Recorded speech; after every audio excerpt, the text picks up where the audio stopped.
Hello everybody, welcome back to another Warzone video. Today we're going to be looking at my graphic settings that I've been using lately. I'll just call it the Season 4 graphic settings that I like so far, since they do update a little bit on like DLSS, stuff like that, and then there's just things that sometimes go a little wonky or break the game in a way.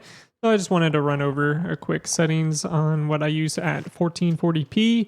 My graphics are a little limited at 1440p for what I have in my computer. It's a Ryzen 7 2700X, and that usually clocks out, I think, around like 4.2, 4.3 gigahertz. And then I have a RTX 2070 Super. It's a pretty good computer, I would say, for 1440p. It's just, this game's very CPU intensive, and the 2700X isn't the best gaming CPU, that's for sure. So it works just fine, and I'm pretty happy with what I get out of it, and the game runs smooth, and that's kind of all that matters. So let's just run over quick graphic settings here. We're looking at full screen, of course, with the 2070 Super. I have it set to 1440p at a render resolution of 100. Some people like to mess with that, go a little lower or higher. I just like to set it straight at 100, just because I like good picture quality as well, since I mainly like to look at a good game while I play. I'm not there to get every single frame physically possible. So I'm generally going towards a better looking game. So that's something to note. Aspect ratio, of course, automatic. I disable VSync since I have a G-Sync monitor. If you don't, maybe you can practice with that, but I would probably steer clear. It provides a lot of latency. So you'll see your latency up in the top left here. If you have those on, you'll see that probably spike up a little bit. Custom frame rate limit, I have that set straight to 144 hertz, and then I just have the out of focus and menus at 60 because there's no real reason not to have those at 60.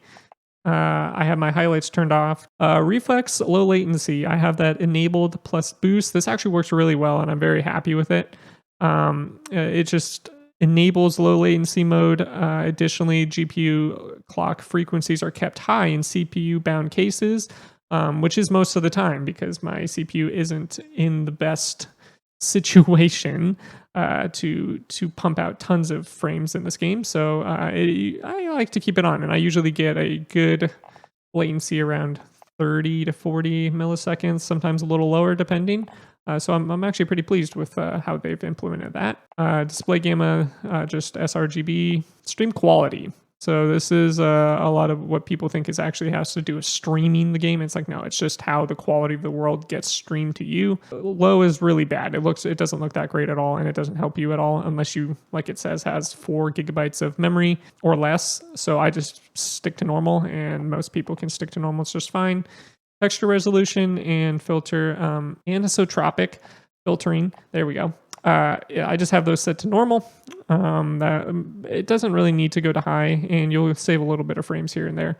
So it looks just fine on normal. Particle qualities is just like the crap that gets blown up around you. I have this set to low. You could set this to high. It's not a huge deal. As you can see, the differences are pretty minute. You're going to definitely get a little more pixelating here, but not a huge deal to me. Impact sprays definitely keep on. Tessellation, I keep on all. There's really no big hit when you have it disabled or near. On-demand texture streaming gives you a little more higher textures, and they're download as you actually play the game. And of course, you can set limits to this if you need to. I just have it set to the limited stuff, and I never have any issues drawing with that. Shadow map resolution, normal, sets just fine. Normal looks great. The cachings, I just turn off because there's no real reason to do that. Particle lighting, I have set to ultra. You could set that to high or ultra. It really doesn't matter. I did watch one of J God's videos, and he did say that there's a possibility that he was seeing particle lighting getting a little bit better frame rate being set to ultra. There are certain cases where if you do test like he does individually, you're going to see differences in frame rates by possibly having more of a higher setting versus a lower setting, because depending on what resolution you're going to be playing at. And at 1440p, he saw a better outcome with ultra, so I was like, okay, that sounds good to me. Ray tracing, of course, turn off. That thing's just going to tank your graphics down a lot, unless you have like DLSS on and you're doing like campaign modes and whatnot. Ambient occlusion, I just have that turned on to both. It gives definitely a better depth of field on just like objects, and it just looks a little bit better when you're able to just tell things apart. It actually helps run the game better, in my opinion. It seems to actually help. Another one of those cases. And same with screen space reflections. Looks just fine on high and doesn't really affect too much. Filmic strength, I have 0. And then here's the kicker. I'm going to probably make a whole separate video on Nvidia DLSS. But I have mine set to quality. Normally I would play on anti-aliasing and just have it on the filmic. But I've been getting, I think I was getting like maybe 10 or 20 frames less just playing on normal anti-aliasing versus DLSS. And it looks really good on DLSS. And they did fix all that crap. If you want to watch that, I'll link JGod's video. He has a freaking awesome video on how he describes the fixes and goes through the tests. But yeah, quality is what I've been running, and I think it's definitely worth it if you're playing at 2K. If you're wanting to get more performance based out of it, you could bump it up. It really hinders the graphical quality, and it looks really bad. Even at balanced, it starts to break down pretty hardcore, and then once you get up into the performance modes, it breaks hardcore.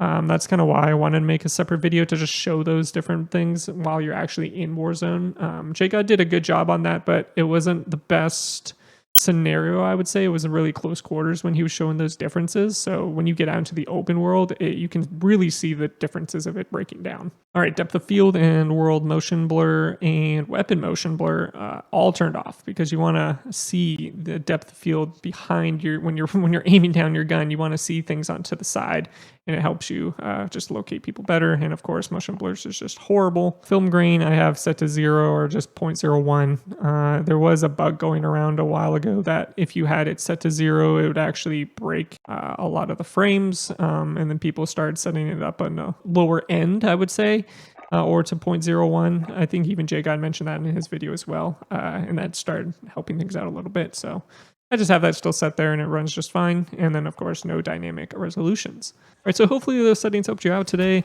Again, those settings were more based on better looking quality for the game. I do kind of lean towards good performance as well. So it's a pretty mixed bag. I'm not just going straight low settings to get the best performance possible. But then again, if you go straight low settings above 1080p, sometimes you're actually losing frames. So you have to also take that into consideration. And when you go and do some of your testing, hopefully you can kind of find that balance that you're looking for. And if this helped you out, definitely give it a big like and it'll help pass it around to other people. And if you want to see more Warzone content coming up, definitely give a subscribe and we will have more videos coming out soon. All right, thanks guys. Have a good one. Peace.